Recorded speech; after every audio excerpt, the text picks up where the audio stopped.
요즘 세상 돌아가는 걸 보면 뭔가 거대한 힘이 보이지 않는 곳에서 판을 새로 짜고 있다는 생각 안 드세요?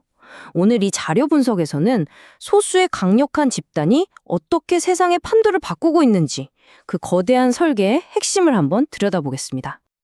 자, 그럼 바로 본론으로 들어가 볼까요? 도대체 누가, 무슨 생각으로 이 거대한 변화를 이끌고 있는 걸까요? 이 질문이 바로 오늘 우리가 파헤쳐 볼 미스터리의 시작점입니다. 이 모든 움직임의 한가운데에는 거대한 설계라는 개념이 자리 잡고 있습니다. 이게 그냥 돈 좀 더 벌어보자는 차원이 아니고요. 기존의 국제 질서를 아예 무너뜨리고 인공지능을 기반으로 한 완전히 새로운 시스템을 세우려는 아주 구체적이고 조직적인 계획을 말하는 겁니다. 그렇다면 이 거대한 설계, 이 판을 짜는 총책임자는 과연 누구일까요? 바로 이 사람, 피터 틸입니다. 여러 자료들을 보면요. 그를 그냥 돈 많은 투자자 정도로 보는 게 아니에요. 이 모든 계획에 철학적인 뼈대를 세우고 또 막대한 자금을 대는 말 그대로 총설계자로 지목하고 있습니다. 여기서 정말 기가 막힌 비유가 하나 나오는데요. 그를 왕이 아니라 현대의 메디치 가문에 빗대고 있다는 점이에요. 이게 무슨 뜻이냐면 직접 왕좌에 앉아서 권력을 휘두르는 게 아니라 마쿠에서 자기 철학을 실현시켜줄 사람들을 키워내고 후원하는 방식으로 세상을 움직인다는 거죠.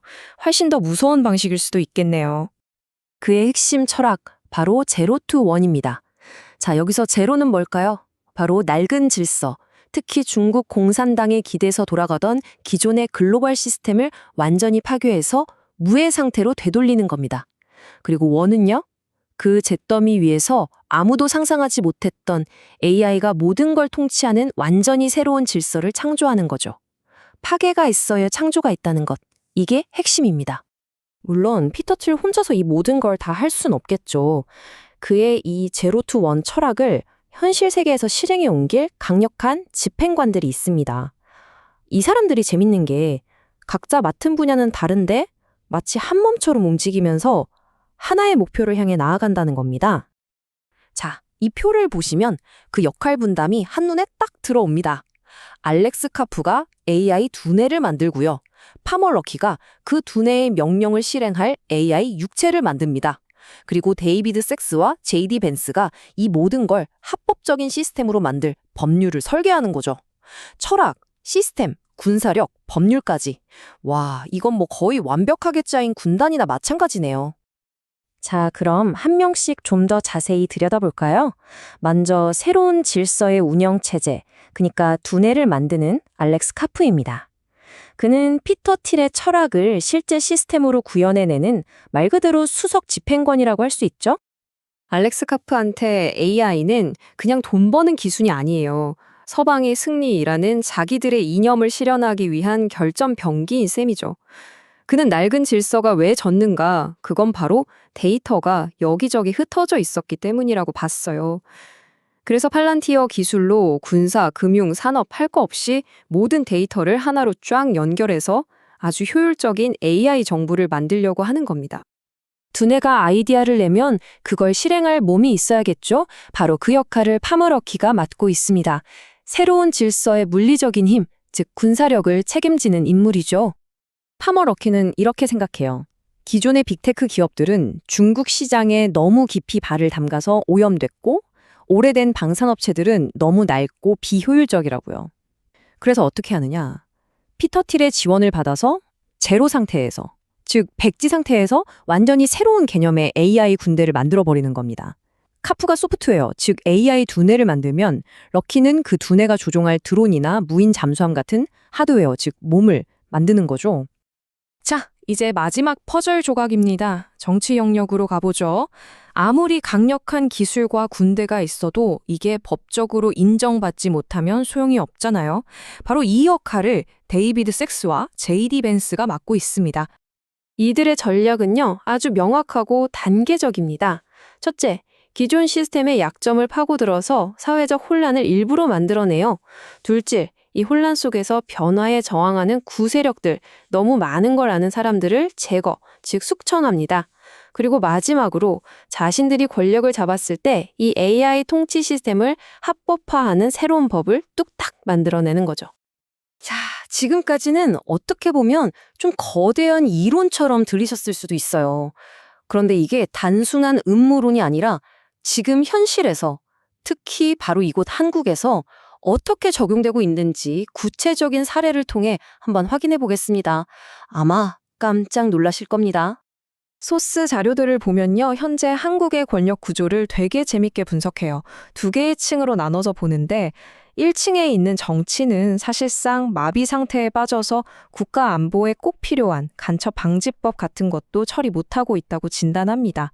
반면에 2층에 있는 기업, 즉 재벌들은 이런 상황에서 이러다 우리 다 죽겠다는 생존의 위협을 느끼고 독자적으로 살 길을 찾기 시작했다는 겁니다. 그리고 바로 이 슬라이드가 그 결정적인 증거들을 보여주고 있습니다. 보세요. AI 혁명을 이끄는 샘 알트먼부터 설계자인 피터 틸, 그의 집행관 알렉스 가프까지. 이 사람들이 한국의 정부 관료를 만나는 게 아니라 삼성, SK, 현대 같은 재벌 총수들을 직접 만나서 딜을 하고 있다는 겁니다. 이건 뭐 정부를 그냥 건너뛰는 말 그대로 정부 패싱이죠. 그런데 궁금하지 않으세요? 수많은 기술 기업들 중에서 왜 하필 팔란티어가 한국 대기업들의 핵심 파트너로 떠오르고 있을까요? 여기에는 정말 중요한 이유가 숨어 있습니다. 그 답을 알려면 팔란티어의 핵심 제품 중 하나인 고담의 정체를 알아야 합니다. 이 시스템은요, 원래 CIA나 국방부가 테러리스트를 잡거나 조직 내부에 숨어있는 스파이를 색출하기 위해 만든 거예요. 한마디로 궁극의 내부 위협 탐지 AI 무기라는 거죠. 자, 이제 그림이 좀 맞춰지시나요? 바로 이겁니다. 정치가 제 역할을 못하는 상황에서 대기업들은 생존을 위해 스스로 움직여야만 하는 거예요. 내부의 비효율, 부패, 더 나아가서는 산업 스파이 같은 위험 요소들을 자기들 손으로 직접 제거해야 할 필요성을 절실히 느낀 거죠. 그래서 팔란티어 기술을 도입한다는 건 단순히 기술 협력을 넘어서 우리는 낡은 질서와 손을 끊고 당신들이 만드는 새로운 질서에 합류하겠습니다. 라는 일종의 충성 서약이나 마찬가지라는 겁니다. 지금까지의 내용을 쭉 종합해 보면 이 모든 움직임이 그냥 우연히 일어나는 게 아니라는 걸 알 수 있습니다. 굉장히 정교하게 마치 건축 설계도처럼 짜인 계획의 일부라는 결론에 이르게 되죠. 다시 한번 정리해 볼까요? 총설계자 피터 틸이 철학과 자본이라는 큰 그림을 그리고 알렉스 카프가 AI 두뇌인 통치 시스템을, 파머 럭키가 AI 육체인 군사력을, 그리고 섹스와 벤스가 이 모든 걸 합법화할 법률을 만듭니다. 정말 빈틈이 거의 보이지 않는 완벽한 아키텍처 아닙니까? 오늘 우리가 분석한 이 자료들은 마지막으로 우리에게 아주 묵직한 질문 하나를 던집니다. 이렇게 거대한 질서가 바뀌는 전환기에 기존의 국가나 기업들이 살아남기 위한 유일한 방법이 결국 이 새로운 설계자들에게 자발적으로 종속되는 것뿐일까요? 여러분의 생각은 어떠신가요?